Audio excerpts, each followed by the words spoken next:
Hello my dear students, welcome back to my YouTube channel SSDL math point.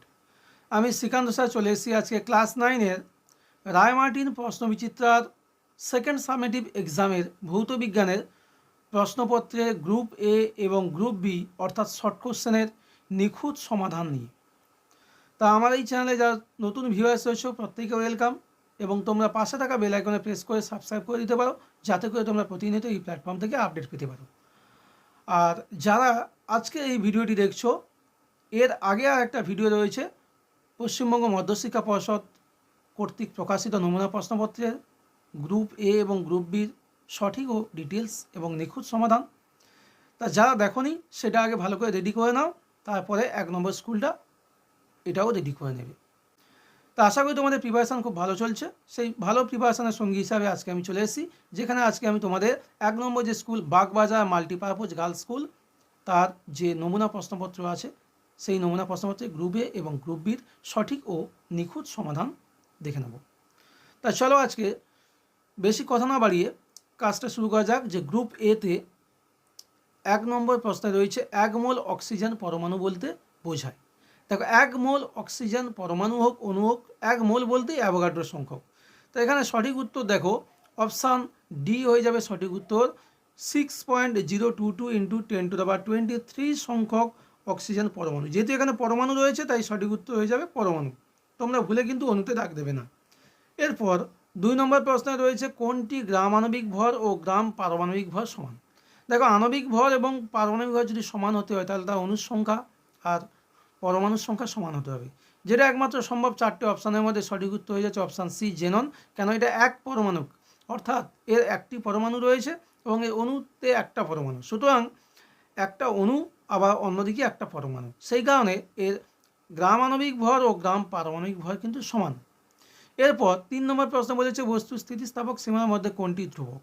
দেখো, স্থিতিস্থাপক সীমার মধ্যে পীড়ন ও বিকৃতি পরস্পরের সমানুপাতিক হয়। সেখান থেকে আমরা পেয়ে যাচ্ছি অপশান বি, পীড়ন ডিভাইডেড বাই বিকৃতি। এরপর 4 নম্বর প্রশ্ন রিপিট করেছে তোমাদের যে পর্ষদ নমুনা প্রশ্নপত্রে ছিল, যে এটা দেখো ব্যারোমিটারে পার ধীরে ধীরে কমতে থাকলে আমাদের বুঝতে হবে যে বৃষ্টিপাতের সম্ভাবনা রয়েছে, অর্থাৎ অপশান ডি হচ্ছে সঠিক উত্তর, বৃষ্টিপাতের সম্ভাবনা। এরপর 5-এ বলেছে কঠিনে কঠিনের দ্রবণ এর উদাহরণ কি। দেখো, দুটো কঠিন পদার্থ হবে ব্রোঞ্জ সঠিক উত্তর, কেন ব্রোঞ্জ তৈরি হয় Cu+Sn, অর্থাৎ তামা ও টিন মিশিয়ে, দুটোই হচ্ছে কঠিন পদার্থ। 6-এ বলেছে বলয় পরীক্ষার সাহায্যে কোন অ্যাসিডকে শনাক্তকরণ করা যায়। তাই এটা তোমরা একেবারেই জলের মতো মুখস্থ রাখবে যে বলয় পরীক্ষার সাহায্যে আমরা নাইট্রিক অ্যাসিড, অর্থাৎ অপশান এ সঠিক উত্তর, HNO3 অ্যাসিড আমরা শনাক্তকরণ করে থাকি। এরপরে একটি আম্লিক দ্রবণের পিএইচ। দেখো, আম্লিক দ্রবণ হচ্ছে 7-এর চেয়ে কম হলে, 5 থেকে 7-এর মধ্যে হলে মৃদু, 2 থেকে 4-এর মধ্যে হলে সাধারণত মাঝারি, আর 1 থেকে 2 মানে যত কম হবে তত হচ্ছে তীব্র আম্লিক হয়। তাই এক্ষেত্রে আম্লিক দ্রবণের পিএইচ দেখো মোটামুটিভাবে 7-এর চেয়ে কম হবে, অর্থাৎ সঠিক উত্তর অপশান ডি 5.1। এরপর 8-এর প্রশ্ন বলেছে কোনো বস্তু এ বিন্দু থেকে যাত্রা শুরু করে এসে বি পথে বি বিন্দুতে পৌঁছানো। যাত্রাপথে বস্তুর উপর এফ বল কাজ করছে, এসে বি পথটি আর ব্যাসার্ধে অর্ধবৃত্তাকার পথ হলে ওই বস্তুটি দ্বারা কৃতকার্য কত হবে। দেখো, পুরোটা হলে বৃত্তের পরিধি আমরা জানি 2πr, যেহেতু অর্ধেক তার মানে চলে আসে এসিবি পথের দূরত্ব হচ্ছে এসিবি, এই পথটা হচ্ছে দেখো ফাই আর, কত হচ্ছে বেটা ফাই আর। বলটা কত কাজ করছে, এক্ষেত্রে দেখো বল কাজ করছে এফ বলা আছে, এফ বল হচ্ছে এফ। স্মরণটা কত হবে, কৃতকার্য সমান কি বল ইন্টু বলের প্রয়োগ বিন্দুর স্মরণ। তা বলের প্রয়োগ বিন্দুর স্মরণ দেখো এক্ষেত্রে দেখতে পাবে এ থেকে বিতে, অর্থাৎ আর ব্যাসার্ধ বলেছে, তার মানে তার ব্যাস হয়ে যাবে 2r, ব্যাস হয়ে যাবে 2r। সুতরাং কৃতকার্য হবে বল ইন্টু স্মরণ, অর্থাৎ এফ ইন্টু 2r সমান 2fr। তাহলে সঠিক উত্তর হচ্ছে অপশান ডি। বেটা, সঠিক উত্তর হচ্ছে অপশান ডি। কেননা আমরা জানি কৃতকার্য সমান বল ইন্টু স্মরণ, বল হচ্ছে এফ আর স্মরণ হচ্ছে এ থেকে বিতে, সেটা হচ্ছে ওই অর্ধবৃত্তে ব্যাসার্ধ বলা রয়েছে আর, তাহলে ব্যাস হয়ে যাবে 2r, তাহলে এফ ইন্টু 2r সমান 2F অপশান ডি হয়ে যাচ্ছে সঠিক উত্তর। এরপর গ্রুপ বিতে আমরা যাব। গ্রুপ বিতে বলেছে একের দাগের প্রশ্নে এসটিপিতে 44.8 লিটার অক্সিজেনের মোল সংখ্যা কত।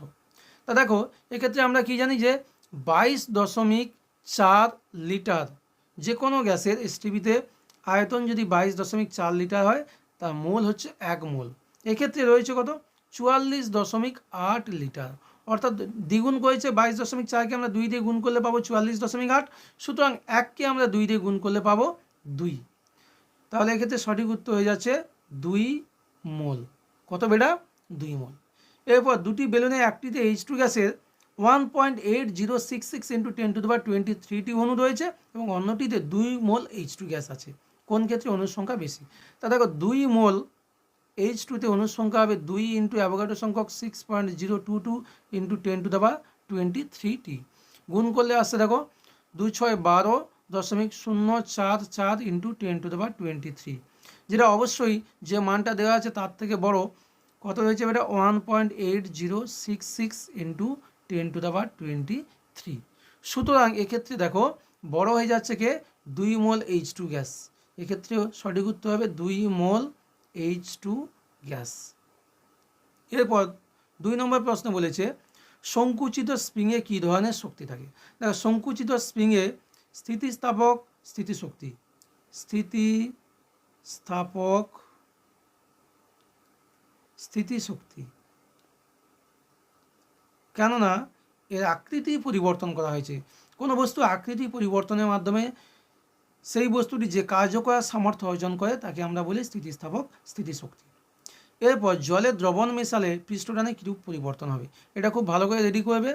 দেখো যদি আমরা জলে অজৈব পদার্থ মেশাই, জলে অজৈব পদার্থ যেমন হচ্ছে নুন মেশালে পৃষ্ঠটান বাড়বে, পৃষ্ঠটান বৃদ্ধি পাবে, পৃষ্ঠটান বৃদ্ধি পাবে। এবং জৈব পদার্থ মেশালে পৃষ্ঠটান কমবে, এবং জৈব পদার্থ যেমন কি সাবান মেশালে পৃষ্ঠটান কমে যায়, পৃষ্ঠটান কমে যায়। এর পরের প্রশ্ন বলেছে প্লবতা বস্তু জ্যামিতিক আকৃতির উপর নির্ভরশীল, তাই এই বিবৃতি হয়ে যাচ্ছে মিথ্যা। কেননা প্লবতা ডিপেন্ড করে এইচ রো জি, অর্থাৎ তরলের গভীরতা, গভীরতা নয়, এখানে প্লবতা ডিপেন্ড করবে তরলটিতে বস্তুটি কত অংশ নিমজ্জিত আছে সেই নিমজ্জিত অংশের আয়তন, আর হচ্ছে যে অংশটা হচ্ছে নিমজ্জিত আছে সেই স্থানে তার অভিকর্ষজ ত্বরণ, সেই স্থানে হচ্ছে তার অভিকর্ষজ ত্বরণ, আর যে তরলের মধ্যে নিমজ্জিত আছে সেই তরলের ঘনত্ব। কি কি বিষয় বেটা, না নিমজ্জিত অংশের আয়তন, যে অংশে নিমজ্জিত আছে সেই অংশে অভিকর্ষজ ত্বরণ অর্থাৎ ছোট জি এর মান, আর কি যে তরলের মধ্যে নিমজ্জিত আছে সেই তরলের ঘনত্ব। এরপর 5 প্রশ্ন বলেছে শূন্যস্থান পূরণের সর্বোচ্চ সন্ধিবেগে প্রবাহী কোনো নলের মধ্য দিয়ে, সঠিক উত্তর হবে ধারা, রেখ বা শান্ত প্রবাহে প্রবাহিত হতে পারে। এর থেকে একটু বেশি হলে তখন এটা অশান্ত প্রবাহ হয়ে যাবে। শূন্যস্থান পূরণ বলেছে 5 দাগে অথবা সাইফনের ছোট বাহুর উচ্চতা 34 ফুটের বেশি হলে সাইফন কাজ করে না।